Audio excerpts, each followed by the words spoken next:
Welcome back to the Clubhouse, and for those of you just joining us, welcome to the Tribe.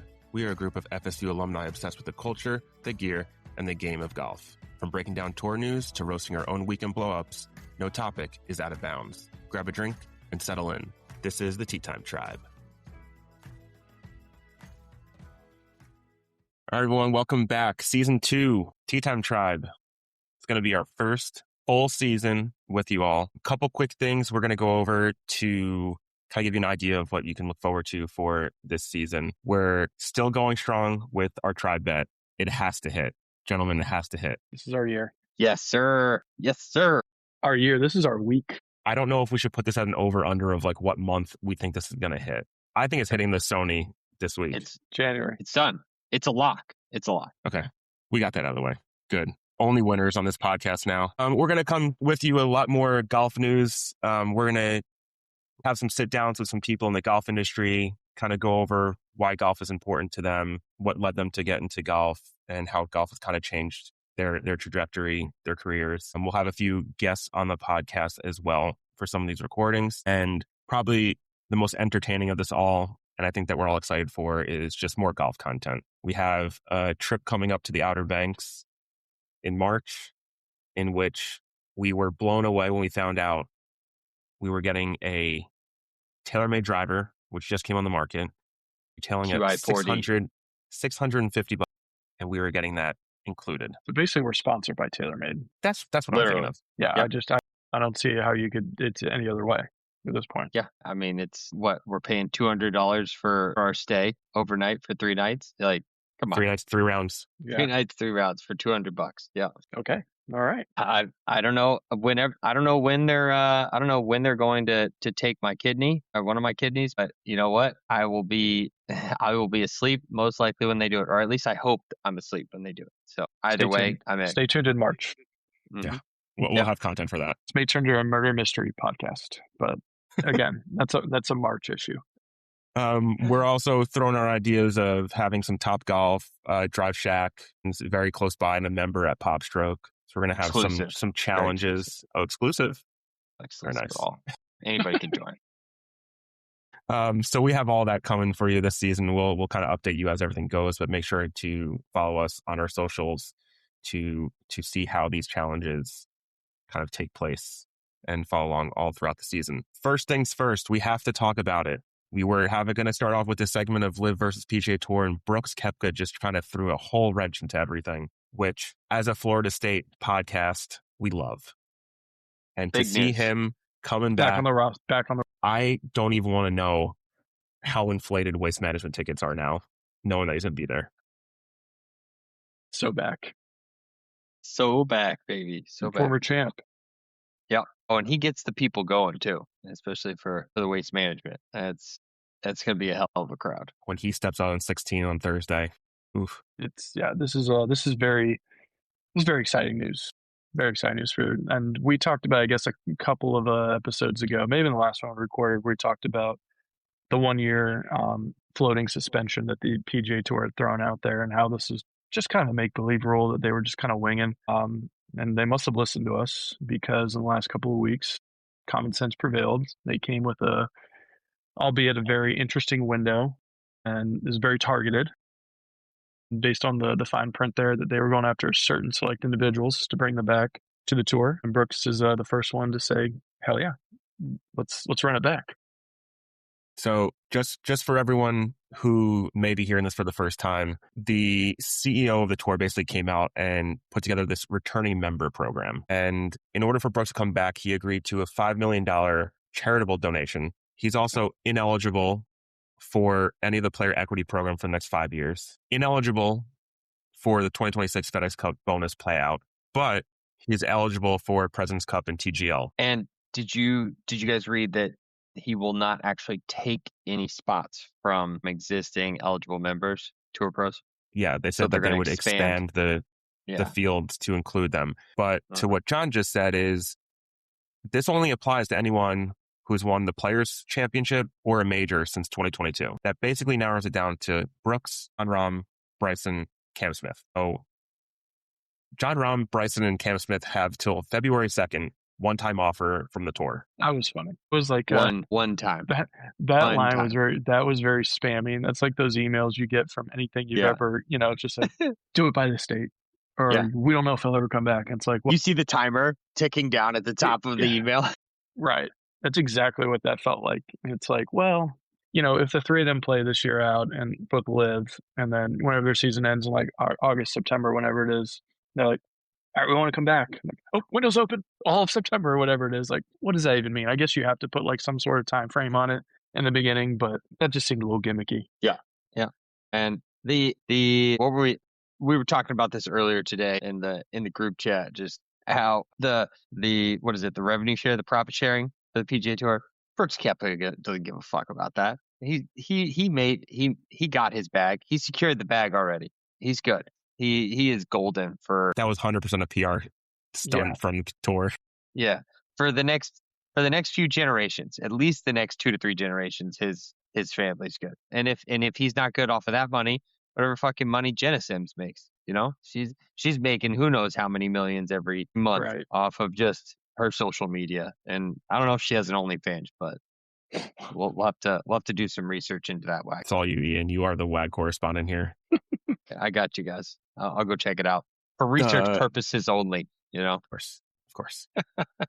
The interesting thing, I forget which one of you brought it up in the group text. But the cutoff from 2022 on that was a shot, we believe, at Phil. Big time. Yeah, 100%. Because if you look at his resume, obviously, like if he hadn't gone to live, he's a lifetime PGA Tour member, right? Based on his wins, his majors, all of that, he more than qualifies for it. And we had talked about, like this could have been a 5-year window, since 2020, 2021, whatever. If you, fall into that category of majors or players championship winners, it was very pointed that it started in 2022, year after he won the PGA. Because if they would have brought it back to 2020, that could have also given Dustin Johnson an opportunity as well. Right. 2022 is when Live technically started, though. I think that's probably why, but true. But still, I don't know. It was 100% targeted. Yeah.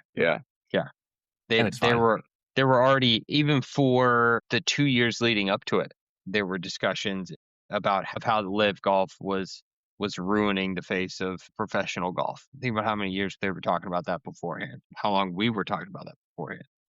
Yeah, very poignant, very, very directed. Yeah, definitely towards Phil. So the question is, out of the other three, Rahm, Bryson, and Cam Smith, do you think any of the other three jump ship back to the tour? I think, I mean, I don't know how immediate it is, but so I think at this point Brooks is already out of his contract as of, however many weeks ago. The three of them are still all under contract. Bryson's got one more year.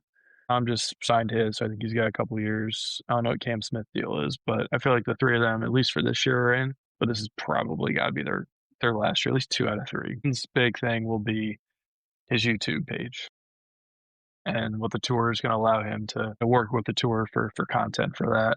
It comes some sort of agreement, he's coming back. No questions asked. I feel like Rahm is another one who will probably come back too. He got such a big check, man. He might be out of bonuses for like 10 years or something like that. I mean, it was the numbers that were reported. And then I don't know what Cam Smith's deal is. Haven't really heard much about him. So I feel like he's the third or the fourth of those dominoes to fall if he decides to come back. Rahm's contract doesn't end until 2027.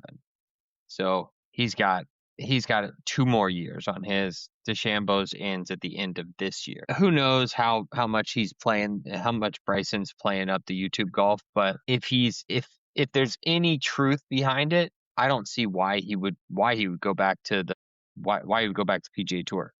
He's got the flexibility with Live Golf to only play in X amount of events each year, and that still affords him the ability to go out and do all the YouTube golf. It's ironic that we're talking about YouTube golf now versus debating on whether he should go back to the tour. But I think there's a stronger likelihood that if he were to go do something else other than Live, I think it would be YouTube golf. The interesting thing to me is Koepka was the only one that had his contract up. And like you just said, the other 3 guys have ongoing contracts. So I wonder if there's any kind of clause in there that says like if you exit early that they owe something, or definitely was this February 2nd thing just more or less the tour saving their own ass to let Brooks come back? Well, you wouldn't want them to. You wouldn't want this news to be mid-season, right? Like Of course. somebody to start too far into the season. So yeah, or if any one of these guys chooses to come back on like February 2nd, obviously they'll miss a few tourneys. It's still very early in the season. They won't miss any majors, and they're, for the most part, they'll be part of the big events. I saw our friend Dan Rappaport tweeted out a little earlier saying when Bryson goes into those conversations to renegotiate, he's got to ask for a boatload of money. Yeah. Well, and I know we talked about this on season 1 episode around that Liv owning the rights to his YouTube channel. So that will definitely be part of the discussions for the next round, where if they're not willing to work with them on that, he'll go off and start his own new YouTube channel. I remember hearing he's spending close to $1 million, $1 million on his team alone that he's paying for production of content to create his YouTube videos. That's nuts. I'd be interested to know what his current contract is that covers his YouTube portion with Liv. Like, do they fully own it? Is it like a percentage of it? Because I don't know. I can go back and look, but I just remember watching a video of him saying he made the mistake of not thoroughly reading the contract well enough to understand that they owned all the rights to his YouTube channel presence. Yeah, that'll probably be a big part of it. Yeah, absolutely. So, especially who was his attorney? Lord, Saul, Better Call Saul. What do you pay these attorneys to do? It's just reading a document. Here's a big thing. They own YouTube, your YouTube page. Maybe he'd want to know that. He'd be like, I don't know about that. That's a big reason why he left in the first place. And now it's like, well, like, you're still getting owned. I have another thought about Bryson coming back. Everyone knows he's a showman, right? He loves playing in front of big crowds. The majors get him all juiced up. He's not getting that on Liv, right? Like maybe the one tournament in Australia where they get a decent crowd, like stateside, everywhere else, it's pretty sparse. So is he kind of getting sick of that? Probably. Yeah. I mean, he's the biggest draw, right? Like, no offense to Rahm, but Rahm doesn't have that wow factor when it comes to talking to the press. Yeah. And speaking of Rahm, I think he's getting sick of it too. It's only been a year, but I think he's learning that when he signed up, I think he was sold a bag of goods and that he was going to have a lot of control over what Liv did, like big picture ideas, the team forming, ownership, all that. And I feel like none of that's happened. He's been disappointed in that. It's now 4 rounds instead of the 3. Like, not that that's like a huge deal breaker, but I feel like that may have been a reason why he went to Liv, and they're changing all these things up. So I could see him trying to get out early. I mean, I don't know how steep the penalty is, but it may be worth it. Did you guys see Liv's response to this news from the tour? So they copied what the PGA Tour said, almost word for word. Bro, I get it, but that's such a little pussy ass bitch stance to take. Like, if you really want to grow your presence in your tournament, fucking own that shit. Give some details. Say, we tried to negotiate with Koepka, and he said no, and fine. So we're okay with that because we are in discussions with other players, right? But you can't just say we have the best. You don't have the best. You explicitly do not have the best. You may have had the best in 2022, when Cam Smith had won the Open, and Rahm had just won the Masters. Even Rahm has said he's not playing the best of the best people on Liv. Like, he's flat out come out and said, I'm not playing against the best people in the world because I don't feel like I'm prepared when I go play in these majors. He did say that. That is true. Yeah. I feel like he's the most like psycho competitive out of all of them. They're left out of those 3. So he's just like, he's itching to get back and play against the best. And I think he's learning quick. I mean, again, he got the bags of all bags of, people who went to Liv. So he's paid handsomely for it, but I feel like he's just, he's kind of a puppet at this point on that tour. And he's quickly figuring that out. So my question to you guys is, even though they said this is a one-time offer, what do you think happens come next year at this time? I don't see, if Rahm comes back to the PGA Tour and he's like, hey, I want to get reinstated. I'm done with Live. My contract is up kind of deal.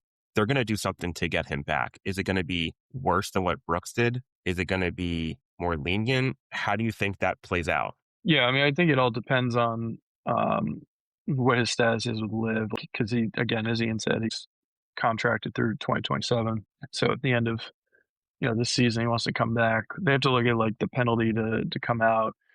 It's like Brooks is a free agent, so it's kind of like he didn't have the leverage was different. But if you really want him, and he's got to pay back, I don't know, $30-40 million back to Live to break that contract. Let's say, does the PGA Tour take that into effect and like his future earnings, like with Brooks here, versus like this charitable donation that who knows where it's going. So I think you kind of have to look all those things into effect. Yeah, I mean, it's going to be case by case. I mean, this and by the way, this window is another floating rule, right? It's just like it's a gimmick. So I think that I would be shocked if Jon Rahm is not back on the PGA Tour by the start of next year, so a year from now. Yep. My assumption would be it would have to be bigger. It's the amount that he got over any of these other players, that number has to continuously go up. Now, let's say he wins a major this year. I think that takes the heat and the steam off of him and the tour when he inevitably wants to make that decision to come back to the tour. Because I do think Rahm wants to come back to the tour. I think we talked about this. Rahm is definitely that number one guy who wants to come back. Once he has the opportunity to. So it'll be $100 million or something. I don't know. It'll be a ridiculous number that it's just on paper, but they won't make him pay it back for like 50 years. Whatever. I think my thing is more of, is this going to be like a domino effect of next year? Are we going to see maybe not these big names, but other guys on tour? Like, at what point does Liv start falling to the point where now you have 40 guys that want to come back to the tour?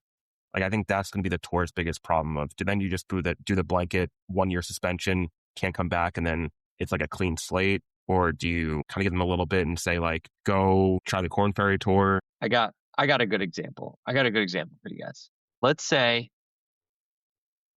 Anthony Kim, AK, he just got full status on Liv by qualifying.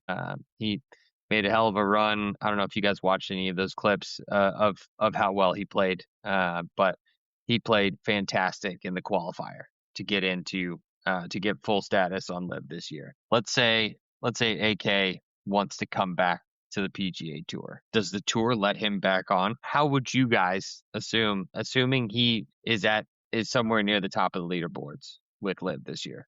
How do you handle that? A guy who was America's sweetheart for close to a decade, right? Like, what do you do with a guy like that? I don't know. I honestly don't know, because he doesn't have the money that Koepka and Rahm and all these other guys got. Exactly. That's what we're talking about.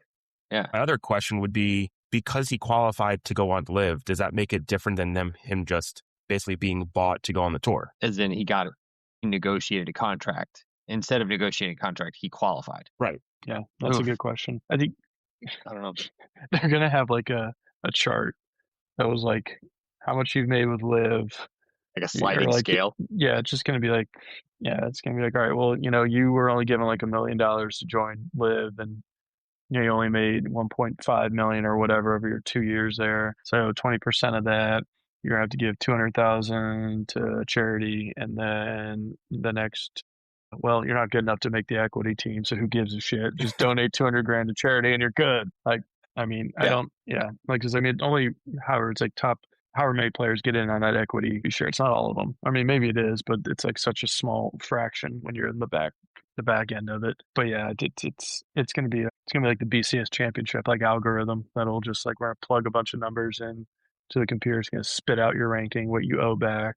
And it's going to be like the IRS, but it's a PGA Tour. Yeah. I think the interesting thing for me when it came to what this returning member program basically for Brooks looks like is they called out that he's eligible not only for President's Cup this year, but for TGL, which there was a lot of talks of who's going to Live from the tour this year and this and that. And I think it was sometime last week that there was report or someone was trying to poach Akshay, and it came out that it was Phil trying to get him on his team, and Akshay basically rejected him. And then kind of coinciding with this Brooks stuff, Akshay is now replacing Tiger on Team Jupiter and TGL. So that's interesting. Like all this, like basically fuck live is coming out now of Brooks leaving, Akshay turning it down, and now joining TGL. Now the question is, does Brooks come to TGL? I know Rory made a comment saying like, yeah, if we can find a spot for him, we would. Yeah, I was going to say, I think some of these teams have alternates, like they have a bench player, for whatever reason, life happens or injured, Well, that's what Akshay is for Jupiter right now. Okay. Okay. Chris, that's how Goddard got onto I think he got onto the Atlanta team because he played for JT when he was out. Yeah, so get him on team. Shit, it's make believe. This is make believe golf. Who cares? Donate his winnings from TGL back to the tour and go to that. Can be part of the charity payoff. Get community service for playing TGL. Maybe TGL is the charity. We need to do it is 100%. Think about it this way. You're adding additional things to a player's roster that they have, itinerary that they have to attend throughout the season. And Ludwig alluded to it right after his Farmers win. He flew all the way from San Diego over to Jupiter just to play in his TG. Right, the next day, literally the next day. He won on Sunday and was there on Monday. So talk about this week or next week. Who's flying from Hawaii to freaking Jupiter to play on that Monday? Like that's insane. And then flying back afterward because they're all these next couple tourneys are in Cali in Arizona for the Cali swing. Yeah. I mean, that didn't even come to my mind. Yeah, that's a Netso one because it's usually they're in California by like this week. It's like the first 2 weeks are Hawaii and like TGL hasn't started, but TGL started weeks earlier this time around. So that's gonna be nuts because I think they got like 4 of the top. I mean, there's gonna be multiple TGL people are playing in Hawaii right now. So it's gonna be a tough one. Well, like you just said, the TGL started. What was it? 2 weeks ago, I think it was. Now before New Year's, yeah. They've had a couple of events. Yeah, it was 4 New Year's, yeah. So I was looking at the ratings, and it was pretty low comparative to last year. So it was on ABC this year. Last year they had 919,000 views. This year was 646. And then week 2 on ESPN2 went from 1.05 million views, which had Tiger in it. And now this week, obviously, Tiger isn't playing. 354,000. So significant decline. But they did make a point to say that first week, it was also like the PNC Championship and the Grant Thornton Invitational were in similar time slots when those two were on, and it was higher ratings than those two. So obviously, Tiger effect is real. Mm-hmm. They had it on the holiday times. You had bowl games going on. You have coming up in NFL playoffs. I don't know what TGL goes from here is my question. I think, it was the first two, especially the first week. It's to be expected. I don't, it's again, you said it's the holidays. Last year they got the huge jump because it was a brand new thing, right? Like it's this whole new concept of golf, the Tiger effect. He was actually there playing, helping out. That's going to be a huge draw. So I think now that after the season gets going and people are back into golf, ratings will go up a little bit. And football goes away, which will be away in a couple of weeks. I feel like that's the only way it'll go is up. I'm thinking this is like the in-season cup, like the NBA in-season cup, right? Like it fully depends on who's playing in the tournament, right? Who's there, who are the big names, and I feel like you got to time this out better if you're TGL. Like that, I agree, Eric. Like having it in between bowl games and having it be that type of a holiday launch, I don't see why you do that. But what makes TGL what to me makes TGL legit is the playoffs, right? Like when you start getting down into the nitty gritty. So this could be similar to the NBA where the viewership completely spikes right next to the playoffs brackets. At least for me, that's where I really started honing in on saying, okay, this is pretty cool what they've got going here. But part of that, yeah, you're really just watching for the big names that are playing that week. And if Tiger's not there, unless you got a guy like Koepka, a lot of your general population isn't going to know most of these guys. Yeah, that's a good point. I also wonder if they started it in December because they got feedback from the players like, hey, we want to get started like a couple weeks earlier so that's finished earlier in the season, and we can kind of get on with the rest of our season. Yeah, because there's a lot of downtime that they get, and after Christmas, it's kind of like, all right, well, and especially this year with this tournament and Sony starting 2 weeks later than it usually is, there's a little bit of a gap. So I wonder if they were like, hey, let's start a little earlier, get the ball rolling, and just see how it goes. And clearly it didn't go that great ratings wise, but I also don't know what their expectations are, week to week, if they're different, similar. And I mean, different teams are playing, obviously. So I feel like you got to have different expectations based on the talent that's playing week in, week out. Yeah. I mean, my thing with TGL still is, as much of a golfer I am, and as much as I love watching the events, especially once we get into major season, it just doesn't appeal to me right now. Even with the big names, obviously I watched like the first one a little bit with when Tiger was there. But like, as a golfer, I'm trying to figure out what I need to see from TGL to be like, I'm going to watch that when it's on TV. I don't know what that is right now. And I think that's the issue maybe a lot of golfers have. And I know there was a post that they're launching the women's golf league. And I know, Ian, to your point, you've always said, having those mixed events. I'm assuming that's going to happen down the road. But I wonder what the reasoning for that was. I don't know. Just to include the women so they don't, for lack of a better term, get shit from people about it. I feel like those numbers are going to be abysmal. Unfortunately, if you try to have a completely separate standalone event, I think those numbers are going to be truly abysmal. And I don't know how long that tournament stays alive with the numbers that we're going to see.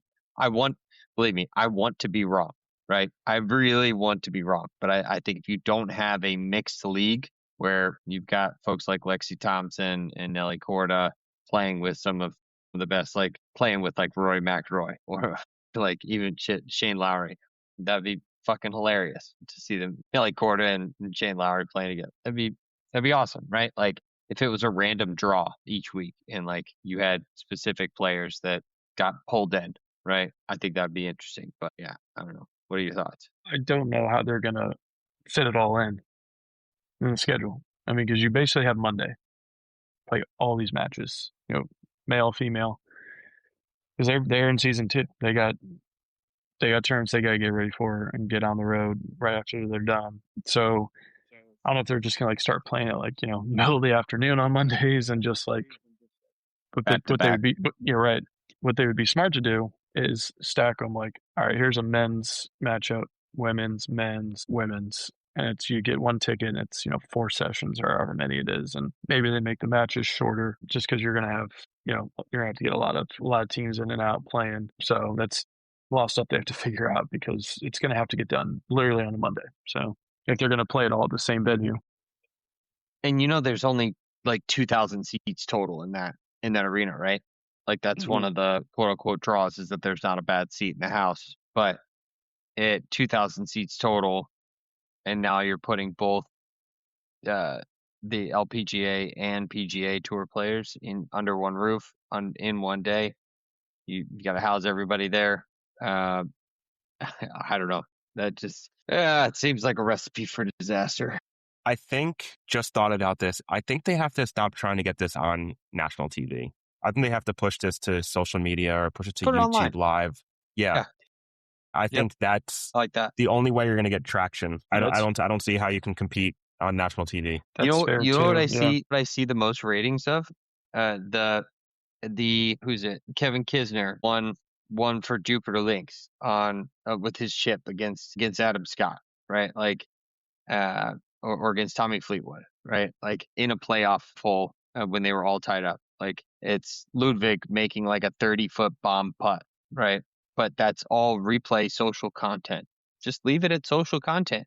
the half the people that I see at that fucking arena every week are all social media influencers anyways. So why not stick to that? Let them give them a discounted rate or give them a ticket and just say, hey, all we ask for you to be here is to post. You need to post this shit so that we grow in numbers. That's a good point, though. A lot of people don't necessarily have the access to ESPN. It's not free, yeah. Or they do some kind of deal with Prime or Netflix and make it like a season where you can just watch all the matches at once, basically, or make it like an actual TV show. I think it has to be not national television for it to work. I like the Netflix idea because everyone has that now, right? Like everyone has a login. So, and they already have the partnership with Full Swing with the tour. Right. So it's like they have the production right there. They could work something out. So it's a good idea. You know, the number one thing that I've seen a lot of too is that new hole, the Stinger hole. Have you guys seen that one? I do like that. It's kind of gimmicky, but like you need that. It should be. Yeah. It's simulator golf. It needs to be gimmicky. Like I want to see guys try to hit that's what we're looking hardest of hard shots. Yeah. Show me how good you are. I want them like to hit through like a narrow canyon. They got hit like first like 100 yards of your drive. It's like, 20 yards wide, 15 yards wide, whatever. Or a big ass fucking boulder right in front of you. And you have to hit a hook or you got to hit a slice. Or you got to hit it so high that you get it over it. Like that's the kind of shit that I want to see. We're going to need a bigger screen. Like they're like aimed at the crowd. Yeah. You might want to dunk. Yeah. All right. Well, beginning of the season, Sony Open, Hawaii 2026 season is here. We're pumped. So back. First thing to share before we get into the Sony Open, I saw something last week of 6 new rule changes for 2026 in the tour this year, effective immediately. I'll just run through these quickly, get your thoughts if any of these stand out. So first one's hitting a ball that a player inadvertently moved is now just a 1-shot penalty. If someone accidentally moves the ball, why is it a penalty? Yeah. I don't know why it's a penalty in the first place, but hate it. Yep. Players can now take relief from other players' pitch marks. Previously, it was just their own. Love it. Made sense. This is huge. Yeah. Absolutely huge. The numbers, I'm so excited to see how much the numbers drop on approaches to the pin. No, that shit's not happening. Yeah. It happens way more than you think. Mm-hmm. Especially when you get like later in the day, you get a lot of those Saturday, guys that Sunday. Get fucked for it. Everyone hits in the same landing zone. So yeah, it's like bird poop in the middle of the fairway with all like the divots in the sand that they put in. And it's just like you're dodging poop. The third one was interesting. Internal out of bounds is now only played as OB for shots from the teeing area. I don't get it. I don't know why I need to make this distinction. That's some Bryson DeChambeau shit back in Bay Hill. Remember where they had an internal OB, or they only had red stakes for OB so that they don't slow down play? Because if you have white stakes, you got to go back to the tee box. So instead of slowing down pace of play, you just take the penalty and move on. Yeah, it's so dumb. Like you hit the ball out there, you're taking a penalty. Just keep it going. Yeah, so dumb. Keep moving. Number 4, players can now get extra relief from immovable obstructions around the putting green, especially the grandstands or whatever they got around I already do it. Everybody does it. Yeah. Who gives a fuck? Yeah, all the grandstands I play, all the courses, the grandstands I play, give myself a healthy relief. This one was interesting. Players can repair or replace damaged clubs mid-round with components from their bag. And then in parentheses, it says, as long as damage is not caused by abuse. This was specifically made for your boy. For your boy. This is the Wyndham rule. Yeah. I don't think you can take a locker room in your bag, though. No, but he's broken multiple clubs on the course. Sure. Where was that? Where he just threw it backwards? Where he threw his driver backwards and hit the sign? But would that be abuse? That's in my book. That's he abuse. Wouldn't be able to. Yeah, he wouldn't be able to replace it if he did that. Yeah. But the interesting thing is it has to be from their bag. So they're going to start carrying extra a whole bunch of like shafts and driver heads in their bag. Poor caddies. I was about to say, I feel bad for the caddies, man. They already carry like extra sandwiches and fucking golf balls out the wahoo. So I know. I feel, that would suck. Maybe I'd be like, well, if you break your driver mid-round, like 3 wood, I mean, you lose a little distance, obviously, but like these guys hit it so far, it's like you can hit 3 wood off the tee and survive.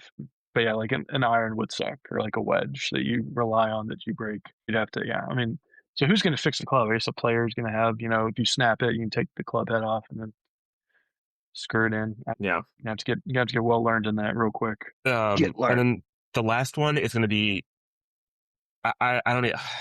I'll just say it. The relief area for preferred lies is reduced from 1 club length to 1 scorecard length, which is 11 inches. So I'm okay with it. I do think this is going to make a difference because if you think about like moving from the rough to the fairway, think about how often that shit happens. Like now, but now you need to know what 11 inches is. Like everybody carries their scorecard. Easy. No, they always carry the same exact PGA. You have to turn it in. Scorecard. Yeah, it's literally we need the to counter scorecard. how many scorecards are taken out to measure this year. Well, it's also like they have a rules official, so you can bring him in and her in, and they'll have a card on them. Mm-hmm. Agreed. Rules of golf never cease to amaze me sometimes. Hey, a lot of these rules have not been touched in literally hundreds of years. So, well, they need to be touched and changed. Yes, I said it. All right, they need to be adjusted there. Get learned. Touched. Sony Open, Honolulu. Does anyone know what the wind condition is going to be? Because I feel like that's going to be the biggest factor. Yeah, that's usually it. Let's see. Looks like Sony Open. Because I was looking at past results of this tournament going back to, I think 2017 it was, about the last 10 years. Most of the winners seem to be between 15 to 20 under, with the exception of good old Justin Thomas setting the record of 27 under in 2017. So, he had like a 59 that tournament or something. Yeah. Or 60. No. It's going to be mild upon mild temperatures and wind conditions. Only going to top 15 miles an hour. Only supposed to top 15 miles an hour on Friday. No, obviously no rain. It's fucking perfect over there. And then, 58% humidity, 75 high, 67 low. It's going to be, they're going to light that course up if they stay like this. I wanted to get in quick stats before we get into this tournament. It's from 2025. I thought this was really interesting, so I'm going to share with the crowd here. Okay. Golf Digest did its end of year analysis of players. Baseball, you have your 5-tool players. In golf, you have your 5-tool players. There's only one. You can probably guess who it is. We'll get to that at the end. But there's 5 metrics, and you got to be 0.25 stroke gain or higher on all these metrics to be counted like having that tool in your bag. Putting's one of them. Off the tee, approach, tee to green, and around the green. So those are your 5. Found this very, very interesting. There were a lot of golfers who had 0. The most notable one that I saw was Max Homa. Has 0 tools. A lot of people had 1. Jake Knapp was the most notable from that list. And you could probably guess it. Driving, yeah. Off the tee. 2. This was interesting for me. 2 tools. Tool player. Say that really fast. Xander only has 2. Let me guess. Driving and putting? He was bad putting last year. I didn't see the second one, but I think it was driving and forget the second one. But yeah, he didn't have a very good year putting. He did better towards the second half of the year putting last year. 3-tool is also very interesting. Rory is a 3-tool. He's a tool, so that makes sense. Yeah.